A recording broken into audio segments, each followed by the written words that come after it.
of which we will have to wait a very long time to see again. We have been truly blessed to have Mo Farah racing and competing in our lifetimes, Denise Lewis. We absolutely are, and I have to say, we've been talking about this for weeks, months even, and I can't believe today it's actually happening. You know, it feels like I've been watching Mo since he was a youngster, you know, that talent that everyone was talking about, and you just wondered what his destiny would lie for him in the athletics, and as you said, just been the most decorated athlete we've ever seen. He's pulled the crowds, he continues to do, but we're going to miss him, really we are. Well, British athletics going to miss him in terms of the golds and the medals that he has provided over the last 3 or 4 major championships, and I think the crowds are going to miss him because he always gives us such exciting races. We've become to expect him to lead and win in the way he does, and he has inspired, hopefully, a generation coming up behind him. How many of these young athletes have we heard talk in the studio in London about how they want to emulate his achievements, and that is a great legacy to leave. Not just what he does on the track, but everything what he does off it, you know, his lifestyle, the way his attention to detail, looking for that extra second, everything that he can pull out of himself, and it's the way of life. And if the young athletes want to learn anything, it's about how to become a champion, and that's through sheer dedication and commitment. Thank you very much, Denise. So for the final time on the track, it's over to you, Steve Cram and Paula Radcliffe for Mo Farah's last race. Yes, a day which has finally come. Mo's last race in Britain. Of course, his last race will be in Zurich in the Diamond League final, but this last one in Britain, and the chance for the fans to say thank you. He already, I think, had a great reception earlier on. If you weren't with us earlier when he came into the stadium in a very nice car. Let's listen to his reception now.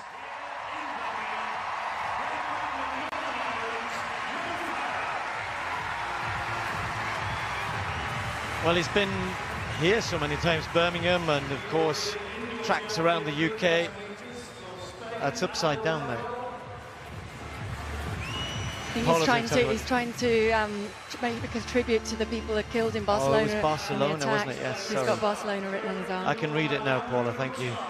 Andy Butchart, that was Michel, the Spanish athlete, which, understandable, is paying his tribute to those who were part of that tragedy in Barcelona early in the week.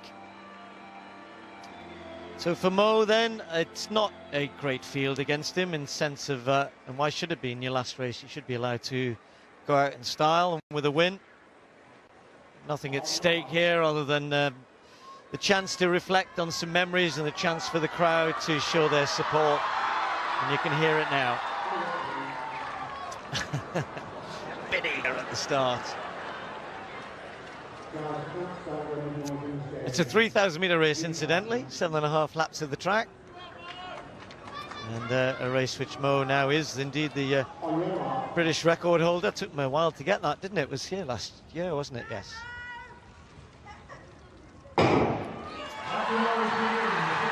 It used to be held by Dave Moorcroft, and like many other records, 1,500 metres, the 3,000, the 5,000, the 10,000, the half marathon, all now belong to Mo Farah, the best British athlete over all of those distances ever. And as we've been saying, in terms of medals, he will, I'm not sure he'll ever be surpassed, and certainly if anyone does surpass it, it'd be a heck of an achievement. But for the time being, it's just a chance to reflect and revel in what's been an incredible career of not really of two halves. I mean, people kind of say, where was Mo Farah before? And it's worth reminding people how good an athlete he was as a youngster, winning the mini marathon in London, winning plenty of cross-country races, and you know, he was a fixture from a very early part of his career. And I think that it was never a case of doubting the talent he had. It was whether or not he could harness it properly. And there's plenty of people who've had a part to play in that. Alan Storey in the early days, his school teacher, then eventually as he got better and going to the World Championships, Olympic Games, others had a role. Ian Stewart maybe perhaps for a little while, and Barry Fudge, and of course he went to America to work with Alberto Salazar. The big move to America is the point at which his career really took off in terms of performance, turning him into a winner, Paula, and that's been the thing that you'll remember about Mo Farah. He hasn't broken any world records, but he's become a winner. Absolutely, time and time again, he knows how to race and he knows how to get it right, how to plan his season to perfection. And yes, it took a bit of time to learn that, and he probably got a lot of help in doing so in that from Alberto, and Alberto teaching him to keep his body strong, but also to ease down enough before races. I think that's a big factor in why he didn't perform, particularly in Beijing in 2008. He trained very well going into that and just didn't back off enough coming into that. And that's something he's going to have to learn for the marathon as well when he moves up. So, I mean, we talk a lot about it being his last race, and he will be emotional out there, and he'll want to enjoy it and to get some energy from the crowd and to remember times on the track. But it's not going to be his last time setting foot on a track. He's going to train a lot on the track, and he's going to move to a new challenge in the marathon and have to learn that almost again. Yes, so it's not going to be the last time you see Mo racing in Britain. He will be on the roads, though, in the future. But as Paula says, it's not that he's not going to be still pounding out laps around the track, reps around the track, if he is going to have a good marathon career, and indeed half marathon, 10Ks on the roads, whatever he decides to do. So pace being set, we shouldn't ignore the race here, but a decent pace being set by Quebec and Bergen. I mean, to be fair, these are two people, particularly Bergen, who's run. Both of them have raced Mo plenty of times and returning the favour to very good athletes setting the pace. Yeah, and setting pretty much a perfect pace there. They were asked for 2:32, 1,000 metres, 2:33 they went through in, and the field strung out and putting themselves in place. Behind him, just in front of Mo Farah, is Mashal, who is probably his biggest danger in this race. He ran very well behind Mo Farah in the Anniversary Games 3,000 metres, and just behind them was Andrew Butchart, who is really learning so much from having the opportunity to train alongside Mo Farah, to spend time in training camps with him and to race alongside him. And he's got a future ahead of him on the track, and I think he's wanting to learn as much as he can from Mo before Mo waves goodbye to the track. And I think one of the things which, I don't know, it's been overlooked, it might not have been emphasised enough, and you and I have seen it, witnessed it at first hand in Kenya, in Font Ramo, in Ethiopia, in Park City, in Flagstaff.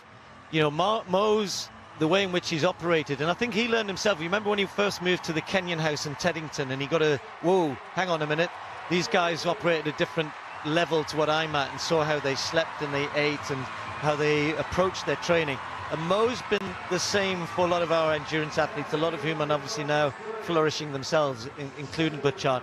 That being up close to the regime that paid every attention to detail to produce the performances that Mo was able to, and of course the altitude training, which has been a major factor in that, has had benefits for the whole endurance program.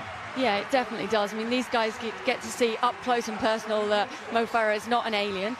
He goes out and he trains hard, he backs it up with all of the preparation around that, and they see what they need to do and what they need to learn from that. And Andrew Butchart, I think a case in point, probably learned from that final in London in the World Championships, where he didn't really run his own race. Now he's starting to race. He wants to come out of this with a personal best, maybe in this, although he's already run 7:37 this year, so it's a big ask for him.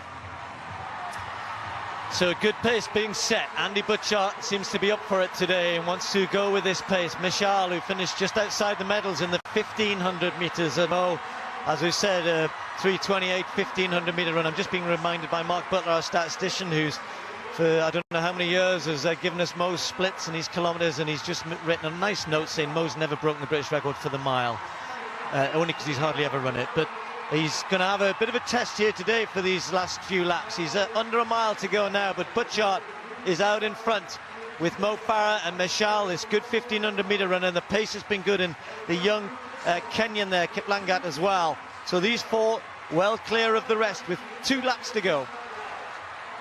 So 2 laps to go, and through the rain, which Andrew Butchart, being Scottish, is probably quite used to, but it's come out to say goodbye to Mo Farah on the track as well.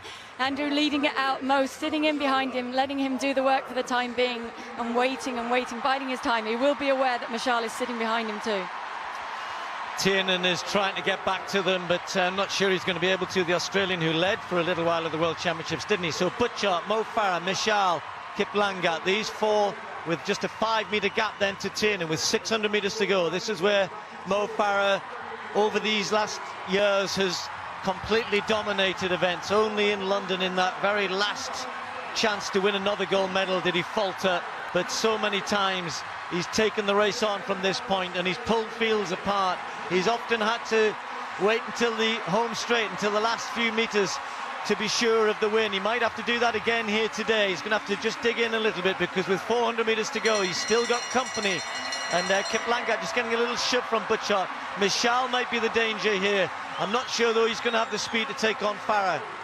No, Michal has been gritting his teeth, though, for about the last 300 metres. He's working very hard, but he's got enough to get past Kiplagat. Has he got enough to be able to challenge Mo Farah on his final, almost lap of honour within this race? The crowd rise down the back straight for the final time to cheer on Mo Farah through the last 200 metres. Surely he's going to reward them with a victory on home soil. Michal, though, is going to make sure it's a good, hard, honest race over the last 200 metres. And Mo Farah now enters the home straight. He takes one look behind. He checks there's no danger. He changes through the gears. And this is the sight that everybody has come to see. Everybody is on their feet here. The final sprint, the final chapter, the final win for Mo Farah in Britain. The winning time, 7:38.65. No gold medals today, just the satisfaction of a man and an athlete who knows that he has given so much joy to so many people for such a long time. We've been saying quite a few goodbyes this season, and this is yet another one, which is hard to make and hard to accept in terms of what he's going to do on the track. That's it. And Farah, all of those brilliant races, and you know, the gold medals that he won were all hard fought and hard won, and that's what I think endeared him to the British public and athletes around the world as well, as much as anything else. It was never as easy as it has been for some. It was always a graft, and I think I said at the World Championships, that competitive spirit of his always shone through. And there he is, draped in the British flag, as ever. Well, I'm going to hand down there in a second. It's two goodbyes, one to Phil and one to Mo. They've both been absolutely brilliant. So for the final time, Phil Jones interviewing Mo Farah.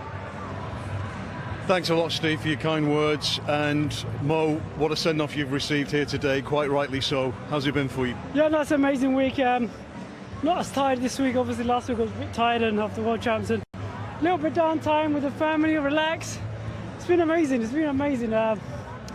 This is it. What were the emotions coming in today? Yeah, no, emotion was high. It's not as high as London, but one last time at home and great support from the home crowd. Really enjoyed and just keep doing what I'm doing. You wanted to win, of course, a winning send-off.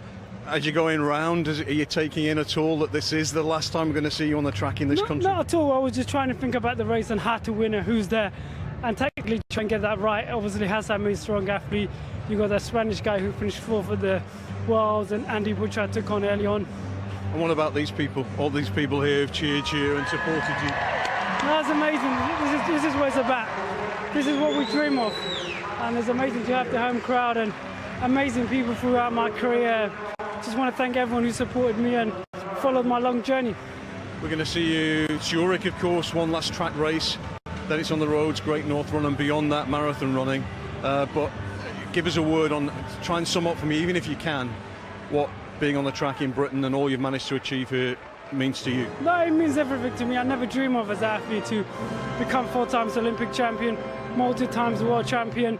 And, you know, all I would dream of, you know, as a youngster was running for Great Britain. And when you run for Great Britain, you run for, after that, you compete in the World Juniors, you compete at the European Under-20, you go through a whole rank, and then you dream become an Olympic champion. You do it, and to come in and have that amazing career. And I just want to continue to see if I can do what I can do on the road without, you know, having a target on your back, without having the pressure, and just really enjoy it. Because what people forget is as an athlete, you know, it become something a hobby, something I enjoyed, become a job. Because I love it. I love what I do, and it's part of it. But at the same time, it's just sometimes it can get a little hard when you have so much pressure. You just can't go anywhere. But now, you know, going to the road, it's going to be a completely new game, a new mind, and I'm excited. And so you should be. You've lived the dream on the track. We hope you continue to do so on the roads. Mo, thanks for everything. Cool. Thank you, everyone who's been great support through Instagram, Go Mo Farah, and Twitter and Facebook, and great messages, guys. Sorry I can't reply to you all, but, you know, thank you. I appreciate it.